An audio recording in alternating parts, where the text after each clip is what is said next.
Experts say the flu season and COVID-19 are about to collide. Just ahead, we'll tell you if it's too early to go ahead and get that flu shot. You don't have those rules, and you don't have accountability for those rules. Unfortunately, there's consequences. A sheriff's deputy fired over a missed COVID-19 test. Only on WRTV, we hear from the deputy and the sheriff involved. A new map from the state could help determine what's allowed in each county and how schools should operate during the pandemic. We break all of this new information down for you.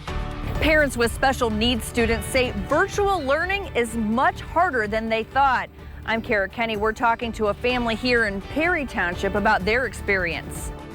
Welcome into the news at 6 on WRTV on this Wednesday. I'm Amanda Starantino. First tonight, it is a gloomy evening around central Indiana, as you can see on our Weather Now camera network. Chief Meteorologist Kevin Gregory shows us what's ahead for the rest of the night and into your Thursday. Any sunshine in there, Kevin? Well, I can present you with this. A sunflower. That'll brighten today's gray day, and there is sunshine on the way. That's what I mean by spectacular day on Friday. Next 24 hours, kind of gray at times with some showers around, especially in the southern half of the state. As far as what's happening temperature-wise, we struggled today into the upper 70s without any sunshine. Western Indiana made it 80 degrees or above with a little sun breaking through. Temperatures down in Columbus at 75. Here are the metro area temperatures. You can see those in the 70s.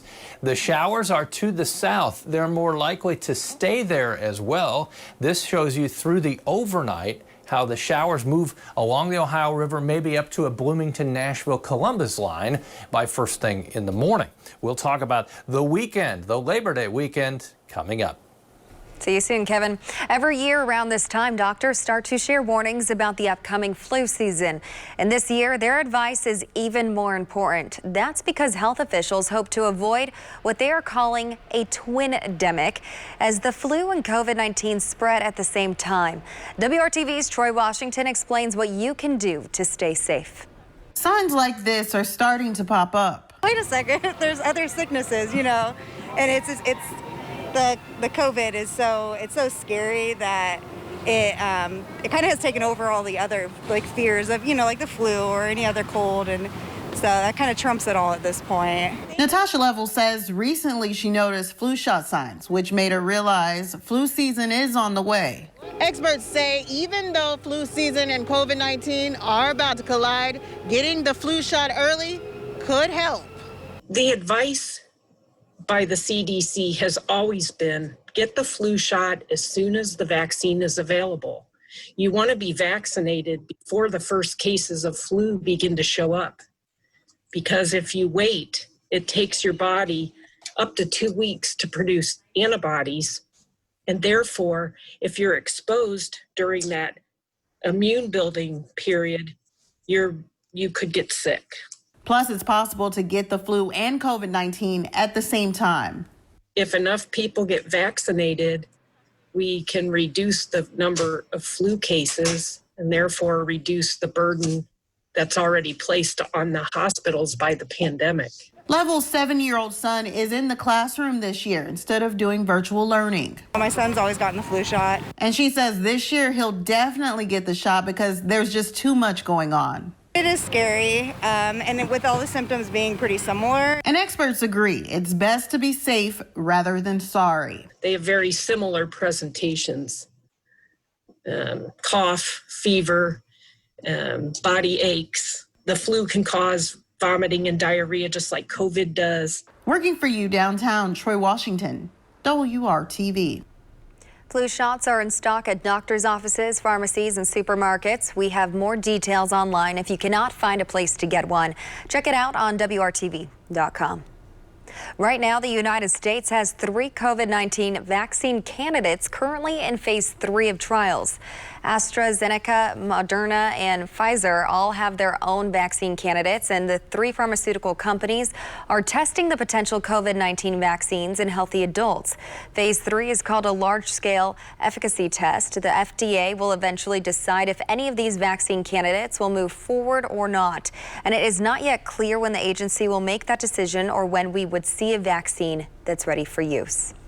A sheriff's deputy in Boone County fired after a merit board voted to terminate him over a missed COVID-19 test. WRTV's Megan Sanctorum was the only television reporter at his hearing this morning. We hear from the sheriff and the deputy involved. In a 4-1 vote this morning, the merit board decided to terminate Deputy Shepard. It all came down to a required COVID-19 test. The department has a policy that all employees attend their scheduled test unless they're out of the state. Deputy Tobias Shepard declined an interview, but told the merit board he had a vacation planned during his scheduled test. He reached out to leadership saying he would be gone. They rescheduled the test for him today, saying they assumed he was going out of state. He later posted photos showing he was actually in southern Indiana, meaning per policy, he was still on the hook for that initial test. The sheriff says the policy was very clear and was emailed to staff multiple times. He recommended to the board that Shepard be fired for violating it. We needed to make sure that the message is very clear out there that this virus is killing people. The positivity rate continues to go up, and we got to do everything we can to protect the people, the inmates that they've entrusted me to care for, and the public, and mostly the staff. And that's what this is about, just making sure we do that. It was reasonable for me to believe that what I did, I followed to the letter. I did not refuse to take a test. I did take a test. I didn't miss my test. I took my test. I followed a directive that I thought to be correct at the time. He is the 6th employee in the department to be terminated over a missed test. The previous 5 were civilian employees. Working for you, Megan Sanctorum, WRTV. The deputy can appeal the decision in circuit court. No word yet if he plans to do that. Today, the Indiana State Department of Health confirms an additional 871 cases of COVID-19. That is an increase from yesterday. So far, 95,750 people in the state have been diagnosed with the coronavirus. The Department of Health also reports 13 additional deaths in Indiana. Since the pandemic started, 3,106 Hoosiers have died with COVID-19. 1,092,596 people in Indiana have been tested for the coronavirus. 8.8% of them tested positive for it. Data from the state also shows that 40% of Indiana's ICU beds are available. COVID-19 patients are using 10.5% of the ICU beds. Non-COVID-19 patients are using 49.5% of the beds. 82% of the state's ventilators are available as well. The state of Indiana releasing a new map showing the spread of COVID-19 in each county. And the map could hold the key to how your county and school system decide to handle the pandemic. WRTV's Stephanie Wade shows us what this could soon mean for your community. We know that counties and especially schools have been looking for more guidance. And more guidance they will soon receive. Overnight, the state health commissioner, Dr. Christina Bach, says they will be releasing a color-coded map indicating the level of COVID transmission in each county throughout the state. The color or score for each county, however, does not trigger requirements for them to do anything, but are simply suggestions. The colors range from blue to yellow, orange, and red, with blue being the least restrictive and red being the most. To decide the level each county is at each week, the health department will be looking at 2 metrics: the number of new cases and the percent positivity. For percent positivity, less than 5% will receive a 0. For schools, this is where the map becomes important. Blue indicates minimal community spread. The recommendations would be that schools operate all grades in person, but limit activities where social distancing is not feasible. It isn't until the red level that the state recommends all grades consider some hybrid of virtual learning. Dr. Box reiterated that the map looked different today than it did last week, and she expects it to change each week depending on the data. Stephanie Wade, WRTV. The state health department has also sent a survey to school principals to designate a person to do daily reporting to the state on its COVID cases. They plan to build a school dashboard that will be publicly available on their website by the end of the month. You now have less than a month to make sure you're counted in the 2020 United States Census. The agency said the knocks at the door to collect data from people who have not reported or for you to respond to the questionnaire will end September 30th. This will allow the agency to meet an end-of-the-year deadline to turn in the numbers. You can still self-report online at 2020census.gov. At least one person is hurt after a crash on the west side of Indianapolis during a police chase of a stolen box truck. We captured this video of the chase from our network of INDY cameras. IMPD says the crash happened just after 1:30 this afternoon near West 16th Street and North Pershing Avenue. The condition of the person hurt is unclear. An officer at the scene told WRTV the driver in the stolen box truck kept driving after the crash. Police eventually took one suspect into custody. Well, if you follow the bouncing yellow line, it goes down into the weekend. The humidity dropping. We'll talk about what else changes for the weekend coming up. This weekend, drag racing's biggest event comes back to Brownsburg. One of the sport's biggest names has a shot at making some history. Coming up, we talk with Don Schumacher about building one of the elite teams.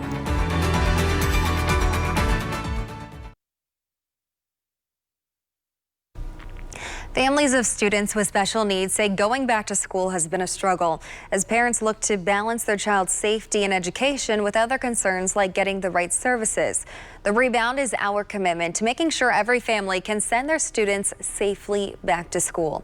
WRTV's Kara Kenny is looking into what families are up against and what options you have if you find yourself stuck. Many schools in central Indiana have been back in class for several weeks now. Perry Township started on August 5th. That's given parents some time to figure out what's working and what's not. So currently here in the pickup line to pick up my daughter, Ambreen. School pickup and drop-off is now a part of Marvin Selva's daily routine. Are you happy? Yeah. Everything good? Yeah. Did you have fun today? Yeah. His 6-year-old daughter, Ambreen, has Down syndrome and is attending in-person classes at Abraham Lincoln Elementary in Perry Township. You want to play with the ball then? Yeah. Okay. We first introduced you to Ambreen back in July when her dad decided on the remote learning option. Can she keep the mask on for longer than 5 minutes? Is she gonna not touch everything? Is she not gonna grab things and put things in her mouth? Marvin says they lasted a week doing virtual learning. It became very difficult. I thought I was gonna be able to juggle it, but working from home full time on the phone was very difficult to actually take time to do the work with her. So then I tried to do it after work, and by that time of the day, she was already burned out. Marvin says his daughter was also missing out on in-person services like occupational, physical, and speech therapies, as well as socializing with other kids. She needs and needed that interaction. I think that's going to make a big difference for us, for her in particular, not just for us. It's something to keep her socialized with other people and not isolate her. Whether we like it or not, looking at other people doing stuff, we learn as well and we pick up on it. InSource, a state resource center for families with special needs, says now that the school year is underway, they're hearing concerns from families across the state. It is definitely not business as normal. And I can also say kids are definitely not getting what they're used to getting. I know there are families that are concerned that they aren't getting what they need, and that's where some of the tension comes in.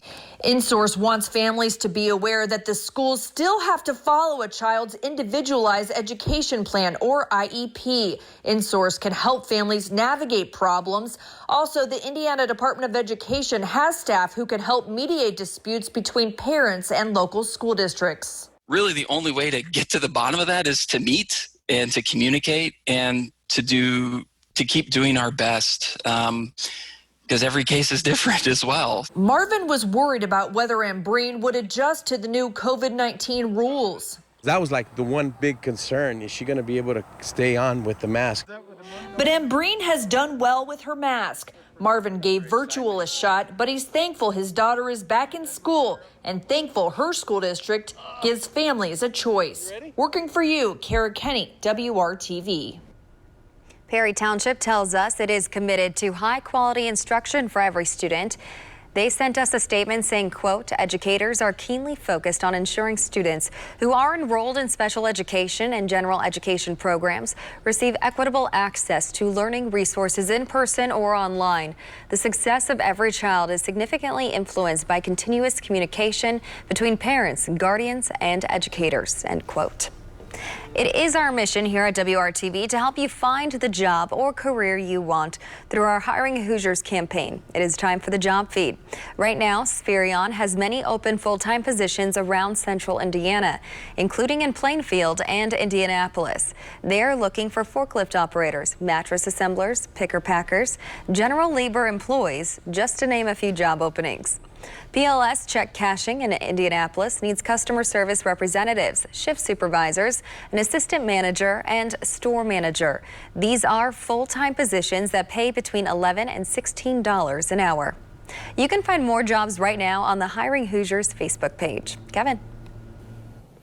Amanda, we've made it to the middle of the week. That gives us a better view of the weekend forecast. We'll see less of this cloud cover and more sunshine. That's one of the highlights. The gray that we had today will be around at least through the first half of tomorrow. It's kept our temperatures down.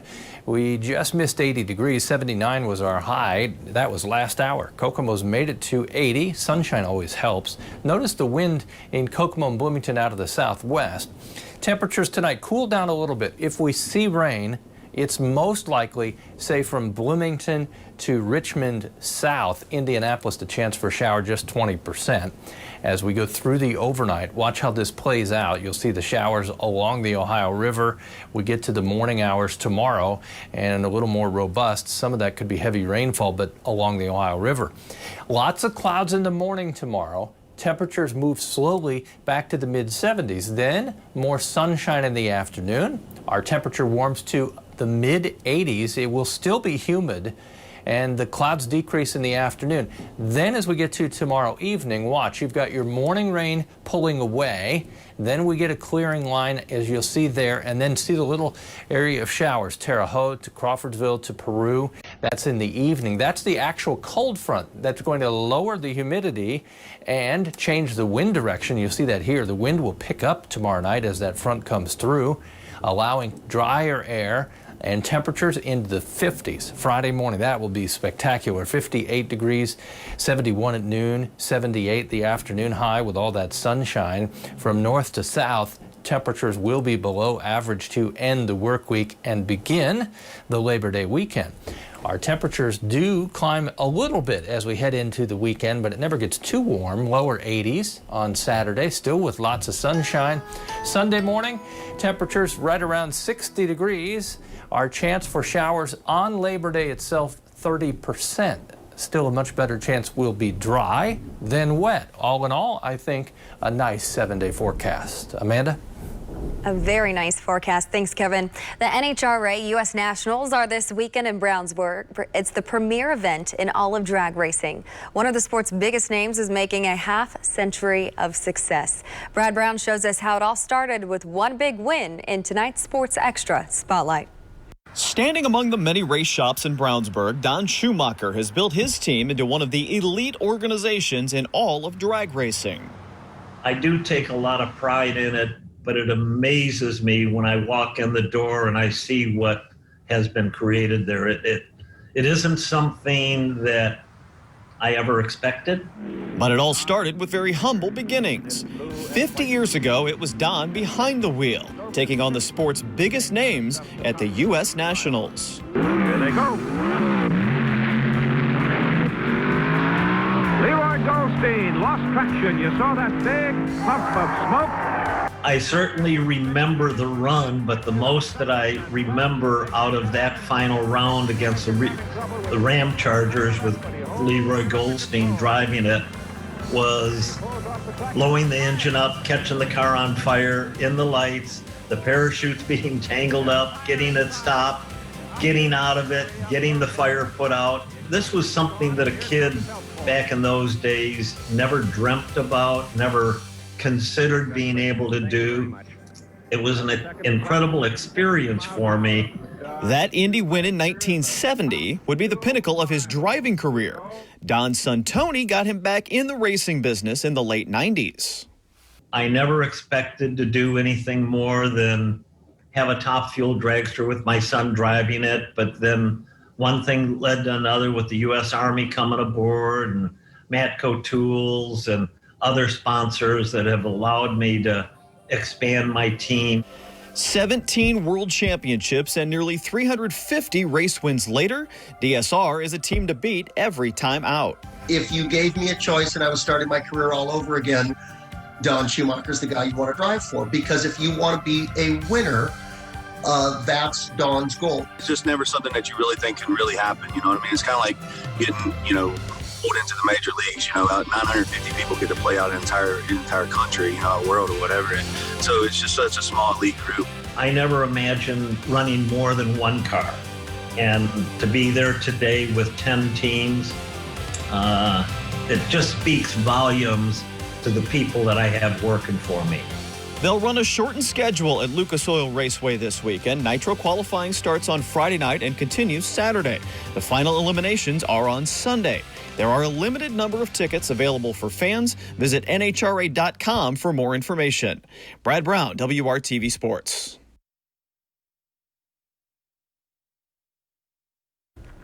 Now more than ever, children need access to books in their homes. WRTV is raising money to ensure kids in low-income households have those books. It's through our If You Give a Child a Book campaign. Please join us in our mission to empower children in need with the literacy tools they need to be successful in school and in life by donating to our initiative now through September 11th. To give, just go to WRTV.com/giveabook. Kevin. Amanda, as we turn the page to tomorrow, we'll have a lot of clouds in the morning, the best chance of showers in southern Indiana. 84 the afternoon high, and still a bit humid across central Indiana. Amanda? Thanks for making WRTV your choice for news. Join us again for the news at 7. We'll see you then.